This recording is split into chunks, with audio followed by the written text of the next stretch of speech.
Bonjour et bienvenue sur la première vidéo de cette chaîne.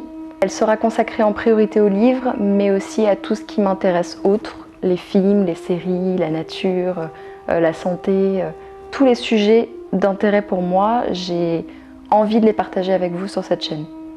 Avant de commencer et vous faire mes recommandations, j'aimerais vous expliquer un peu ma manière de lire. Je ne participe pas à des challenges comme le Cold Winter Challenge ou le Pumpkin Autumn Challenge.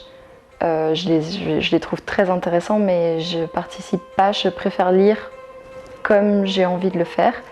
Ce que je fais, c'est que quasiment à chaque saison, je regroupe en général le printemps et l'été. Je choisis un thème de lecture en particulier, en rapport avec la saison. Et ensuite, je vais lire, regarder des films, regarder des séries en rapport avec le thème. Cette année, pour le printemps-été 2024, j'ai décidé de choisir le thème de la Grèce et la Rome antique. Alors sur ce thème, je vais vous faire des recommandations de livres, de films, de séries, pourquoi pas d'activités. Je trouve que la Grèce et la Rome antique, j'ai mis les deux dans le même panier pour que j'ai plus de choix. Se prête parfaitement au printemps et à l'été, dans une esthétique très bleue et blanc qui me rappelle les îles grecques, avec la mer, le soleil, les olives, la mythologie, tous les dieux, toutes les déesses, l'histoire aussi. Je vais en profiter pour visiter des musées, des sites archéologiques. Ça donne envie de lire au bord de la plage, de se promener, de goûter des spécialités en fonction de là où vous voyagerez, de se détendre.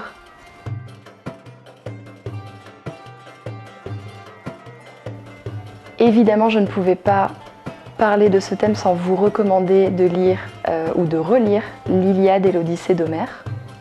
Dans l'Odyssée, on suit tout le parcours d'Ulysse jusqu'à son retour à Ithaque, et l'Iliade qui est plutôt axée sur la guerre de Troie et Achille. La deuxième recommandation, c'est Spartacus, la révolte des esclaves par Max Gallo. C'est le premier tome de sa saga de livres Les Romains. Je vous conseille la saga entière, mais évidemment de commencer par celui-ci. Ici, il est question de Spartacus, un personnage qui a réellement existé. Il a été fait esclave et était obligé de devenir gladiateur, et il décide de se révolter. Troisième recommandation, Britannicus de Racine, un classique encore une fois du théâtre grec. Là, c'est une tragédie qui parle de Britannicus assassiné à 14 ans par son frère Néron. J'ai choisi L'île des oubliés de Victoria Hislop.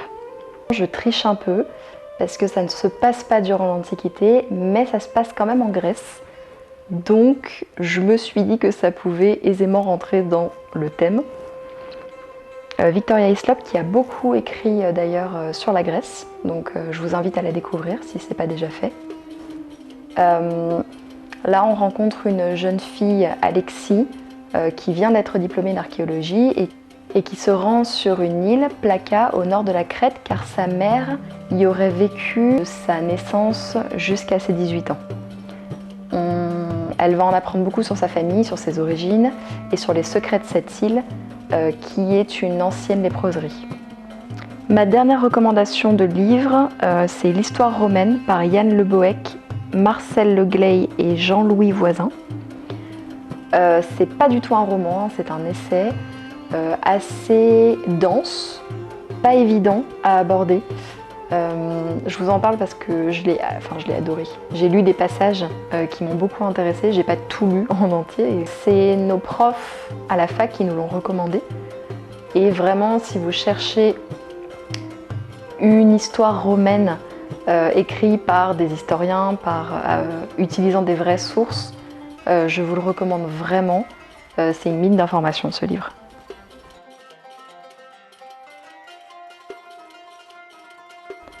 En recommandation de film, Astérix Obélix, oui ça rentre dans le thème parce que ça se passe sous César, donc ça rentre dans le thème. Je vous recommande plus particulièrement Astérix Obélix, le secret de la potion magique, et Astérix Obélix, le domaine des dieux. 2 dessins animés qui ont été réalisés en partie par Alexandre Astier et j'adore. Je suis très réceptive à ce genre d'humour. Les dessins sont tout ronds, c'est mignon, c'est beau, c'est intelligent, c'est très drôle.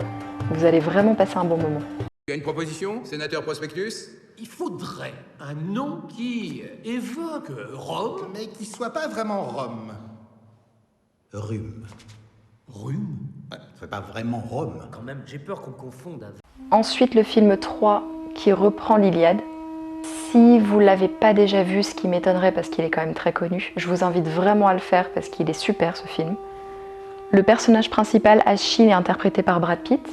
Il y a plein d'autres acteurs connus.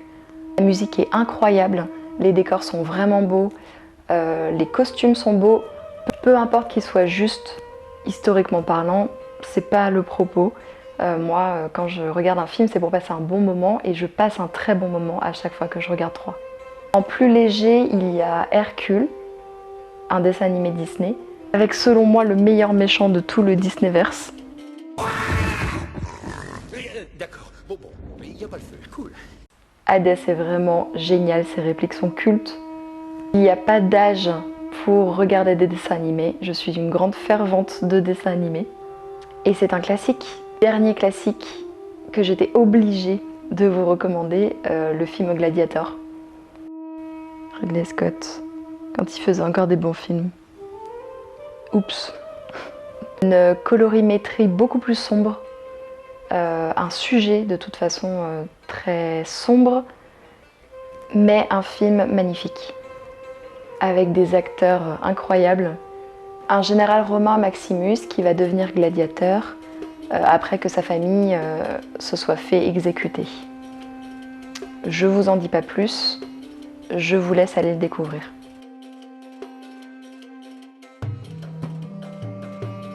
En recommandation série, la seule série sur ce thème que j'ai déjà vu et que je peux du coup vous recommander, c'est la série Rome. J'avais bien aimé, c'est pas incroyable non plus, mais ça se laisse regarder.